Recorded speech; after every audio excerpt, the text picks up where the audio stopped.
Hi, welcome to Thaiger Bites, which is your comments as we go through the Facebook, through the YouTube, and through the Thaiger.com comment section, which we call Thaiger Talk. So Thaiger Bites is our daily response, where we get a chance to go through some of the comments.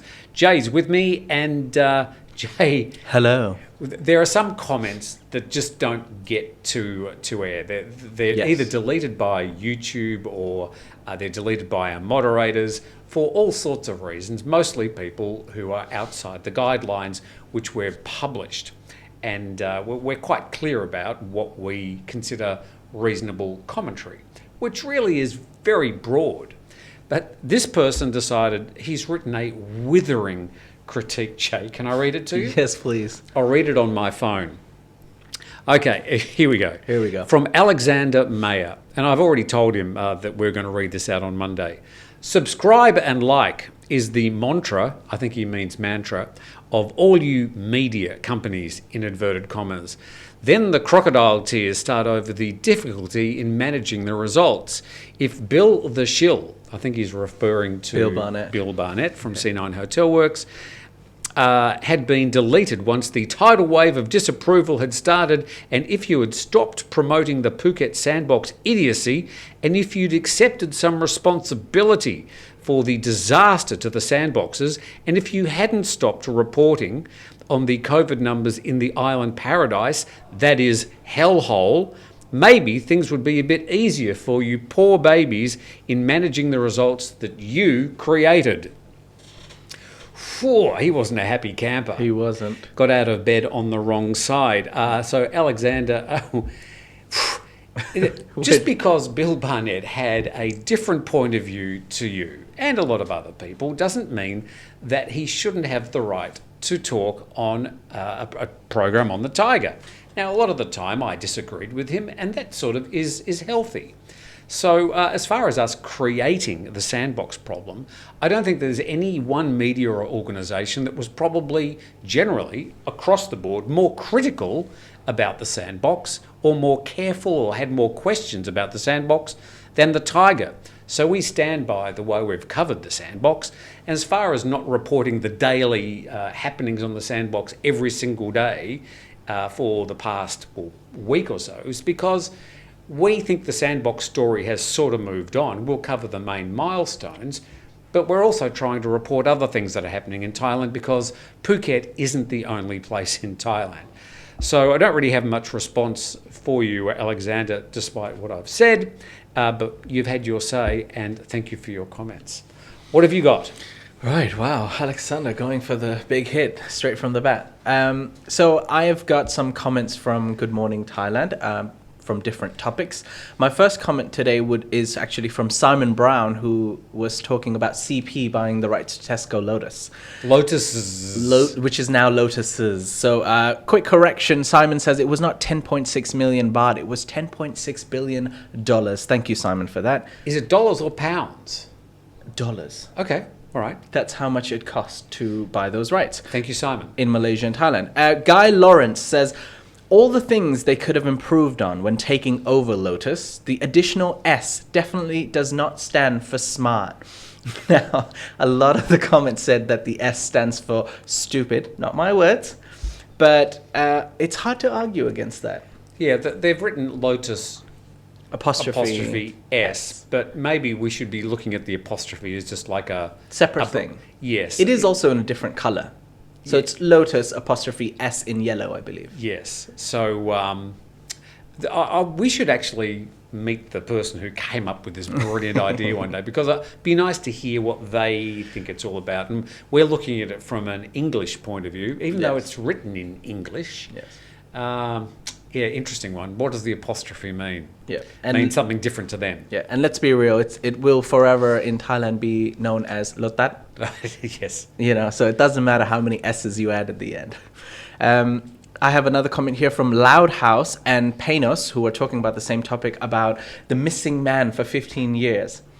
The story this is the guy who fell down the well. Yes, that's correct. So he fell down the well and he was missing for apparently what seems to be 15 years. No, he felt he was discovered having been missing for 15 years. Yes. After he fell down a well and was plucked out, and they said, "Who are you? Where have you been?"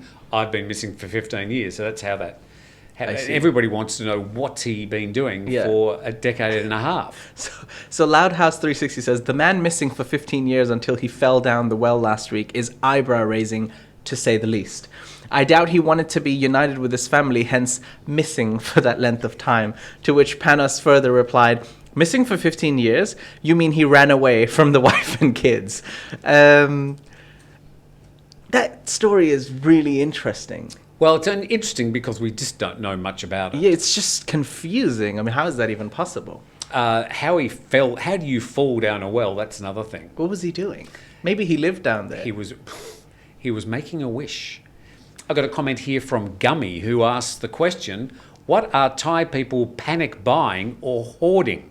Now, we do know that there are some restrictions on certain shopping hours.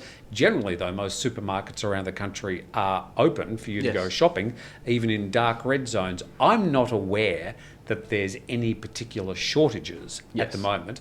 I haven't seen anything reported. Somebody said, of course, as you know, the US were hoarding toilet paper. Eggs reported elsewhere that last week eggs were becoming scarce.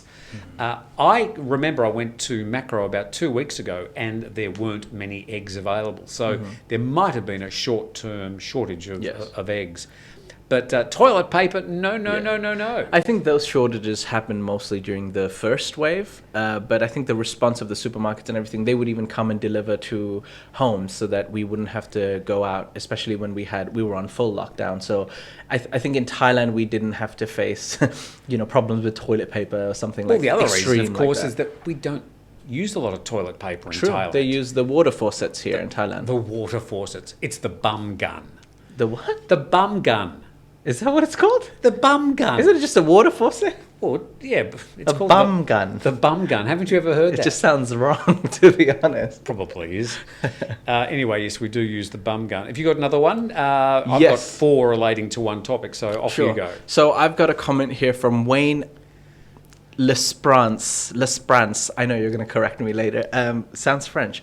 Question: why is it that alcohol cannot be sold during certain times of the day? What is the reason behind this law? Now, we have spoken about this, and there are generally a couple of theories. Now, it's not sold during the days. There's one theory that they wanted to stop, workers, labor workers, construction workers during the day from drinking. So during lunchtime, they wouldn't want them to go and have a couple of drinks and then come back and do hard labor. I mean, obviously, maybe some safety issues. Is it 11 a.m. till 5 p.m., I believe. Originally, it used to be 5 p.m., but now due to the restrictions, it's changed slightly. Yeah, so you go into a 7-Eleven and at some times, which obviously we haven't got our full handle on, there is a sign and a sort of a rope going across the doors, and you can't buy alcohol at the 7-Elevens during those hours. Or any supermarket or any place. So it's like in normal days it would be from 11 a.m. to 5 p.m. I thought it was, and I'm still pretty sure it's about school kids. That is correct. So that was the second theory. They were actually talking about restricting the opening of 7-Elevens and convenience stores and Family Mart within about 300 metres of a school because in the imaginings of some bureaucrats up in Bangkok, school kids were leaving a school and then going straight to their convenience store and stocking up on beer and wine drinks. Yes. So I don't think that was happening. Yeah. And then I guess now due to the restrictions of COVID, it's just gotten more and more, difficult, not really, to buy alcohol. It's still available in certain other areas, allegedly. Allegedly. Yes. Your friendly local down the end of the street guy. Yeah. Okay, so Caitlin Ashworth, our reporter from the Thaiger in Bangkok, she did a piece on the weekend about the drug trade. Yes, she did. Around the Golden Triangle in Myanmar, Laos, Thailand, and we had quite a few responses. So the title of the video was called Thailand's Burgeoning Meth Trade Flourishing During a Pandemic, and you can see that clip on the Thaiger on our YouTube channel. Rock Robert said they need to bring the death penalty back. These drugs are killing too many people. My understanding is that the death penalty still applies for a trafficable amount of drugs. However, in Thailand, the death penalty is rarely carried out these days. Yes. Most death penalties are commuted by His Majesty the King. And I think in the last 15 years, only 2 people have been executed by lethal injection. But even though they still hold the death penalty in Thailand, it's very rarely carried out. Yep. So Roger says that this is a really sad state of affairs. The respective countries make small seizures of narcotics to make it look like they're doing their jobs. That said, the WA and the Kokand army on the Thai-Myanmar borders continue to advocate for more narcotics production since it's so profitable for them and the region. Don't be fooled by all the staged drug seizures by the Myanmar and Thai military. Yeah, we do see these media reports from week to week of the people proudly standing behind a huge pile of seized drugs. But I think we all know that these are sort of sacrificed by the drug producers. They send the mules out with a car full of drugs, and they even ring up the Thai police and say they're on the way. Yep. And then we get the arrest, and we end up reporting it, and people go, oh, they're winning the drug war. Yeah, the perfect pictures available. But there's, that's a fraction of 1% of the drugs that are actually being trafficked. So thanks, Roger. N. Loran said, I have Thai friends near Ubon Ratchathani, which is up in the northeast of Thailand. Know the right people and drugs are easily obtained. Drugs constantly flow over the border, so much the police seize for TV purposes and the rest somehow escapes seizure and detection. Well, yeah, same thing. Lewis Emanuel said, we'd like to congratulate drugs for winning the war on drugs. That's me. Thank you for all those comments, by the way. And that story is on the Thaiger if you'd like to see Caitlin reporting on the war on drugs. Right.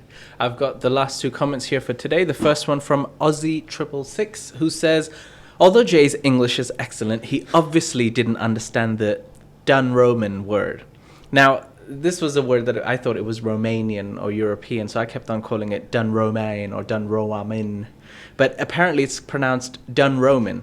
It is a contraction of 2 words, dun and roaming. Dun roaming. Yes, and is commonly used for house names in UK to denote you intend to stay there. So I guess when you figured out, okay, this is where I'm going to settle down, I'm done roaming. So there you go. Fun word to learn. I had no clue. Thank you for that, Aussie.